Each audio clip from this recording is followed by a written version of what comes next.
Puting katotohanan. Puting katotohanan.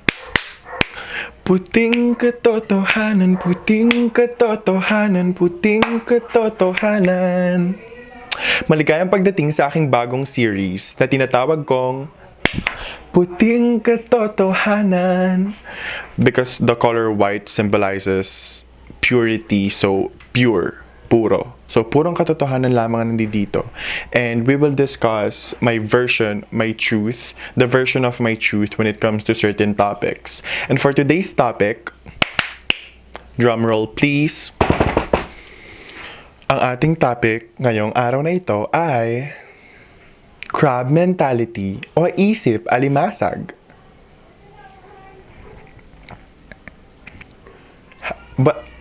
Ba't ang pangit mo?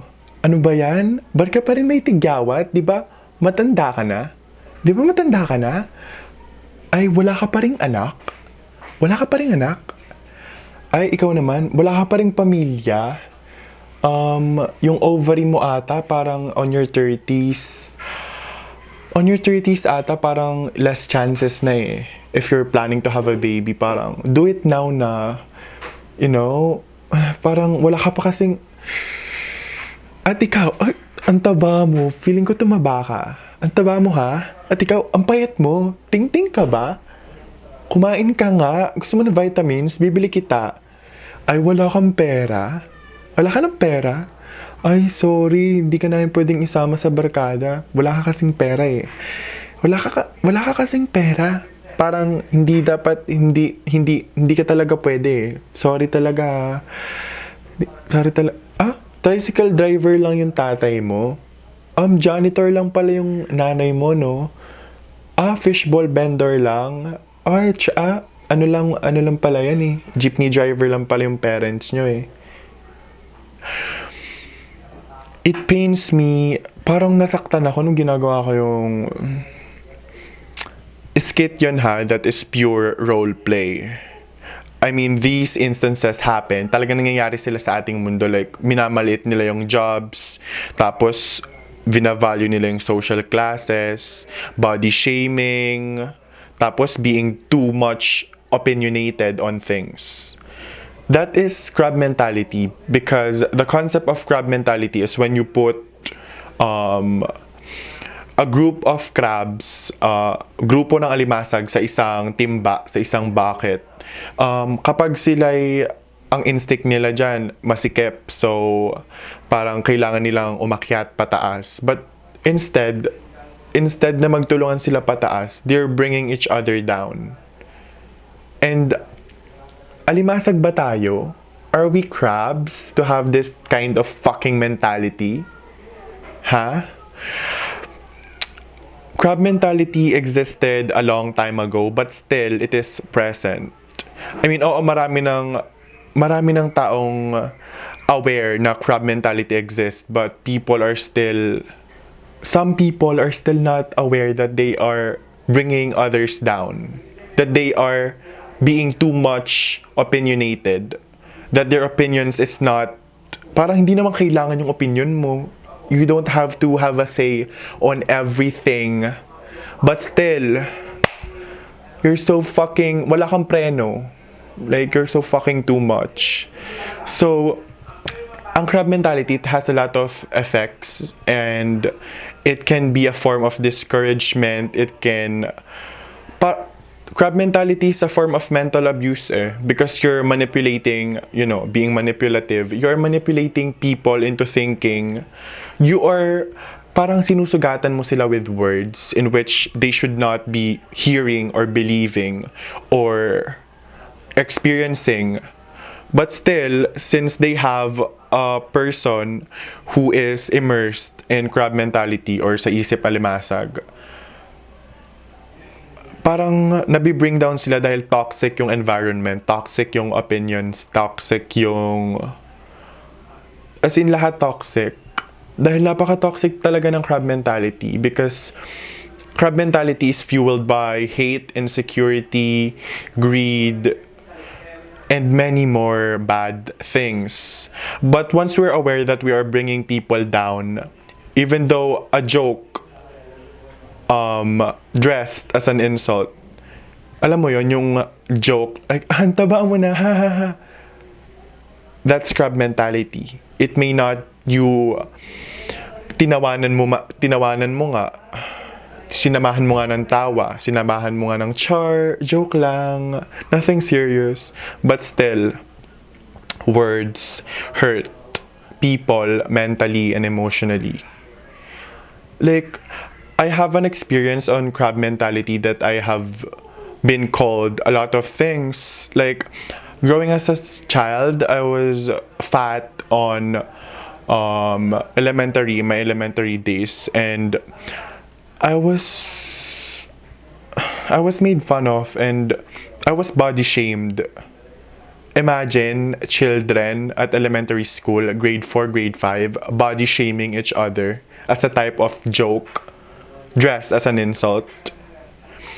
Parang yung kultura nating mga Pilipino, it's too much toxic. Like, we're rich in tradition, like indigenous tradition when it comes to festivals, when it comes to um, cultures and traditions and superstitions.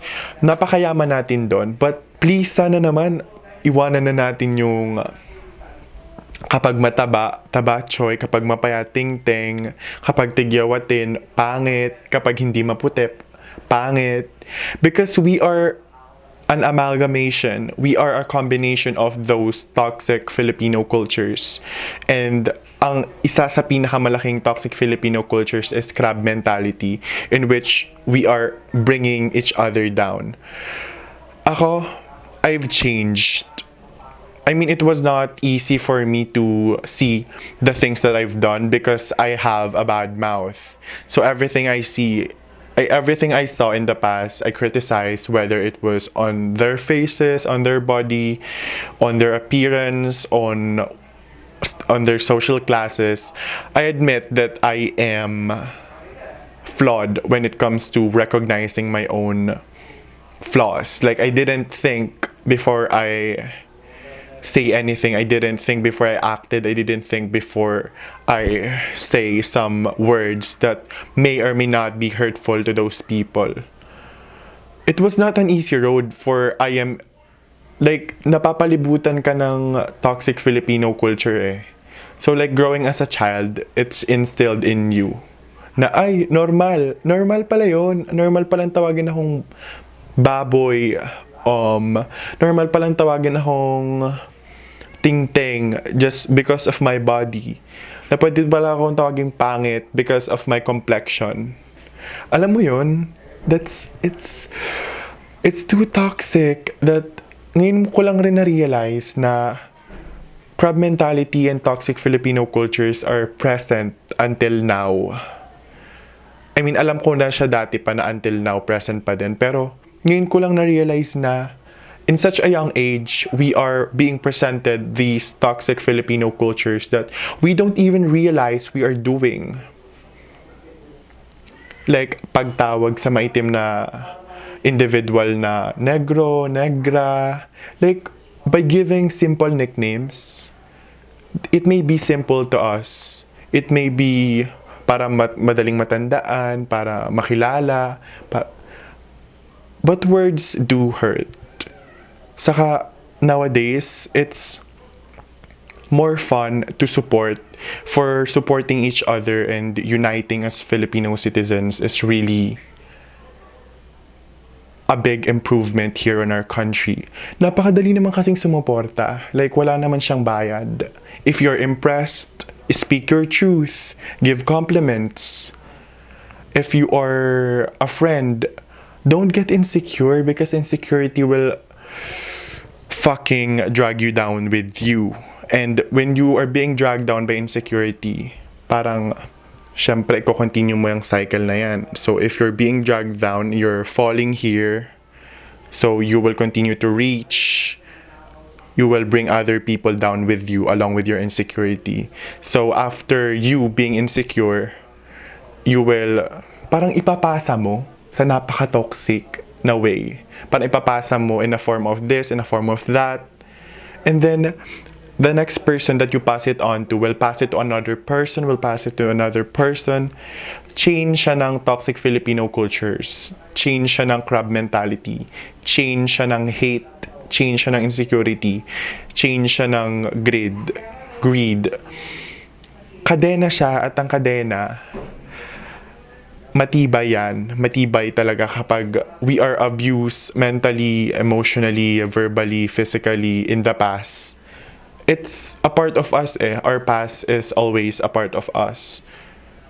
So it's hard to adapt away from our past. It's easy to fucking support people nowadays. Because if we are just speaking what is on our minds, what is on our inner, speaking our truth, I think we could really change the world by thinking, by being more sensitive, by reading the room before you think and say something, before you say and act. We should think not once or not even twice, but we should think 10 times before we say something that may be offending or hurtful to other people. Because as I've said, this is the third time I will be saying it. Third, words hurt more than actions. Because yung words, I know that you as a viewer, if you're parang kung nandito ka pa rin, hello, we have experienced to be verbally abused, like namura, nabully, bigyan ng nickname based on our body. Words hurt. It serves as an insult. It can serve as a discouragement. It serves as that. So, please, as Filipino people that is immersed in crab mentality and toxic Filipino culture, sana naman maputol na sa ating to, sa henerasyon na to, yung crab mentality. Sana naman we can teach our future children to do better, to be better, and to treat people better. Because I don't want a child bullying another child for his or her body, for his or her complexion, for his or her gender. Parang it's too old. Masyado siyang matanda, but still it fucking exists. And only we the youth, we are the only ones that can stop this cycle. Dahil paulit-ulit siya, pinasa sa'yo, pinasa sa lola mo, magulang mo, pinasa sa'yo. Then if you were to pass that on your child, the cycle will, the wheels on the bus go round. It will just go round and fucking round of fucking hate and fucking insecurity and fucking crab mentality. So if you are tired of bullshit from other people and tired of being brought down or being dragged down along with insecurity of other people, if you were once a victim of crab mentality, verbally, physically, emotionally abused, please consider stopping this cycle. You can do it.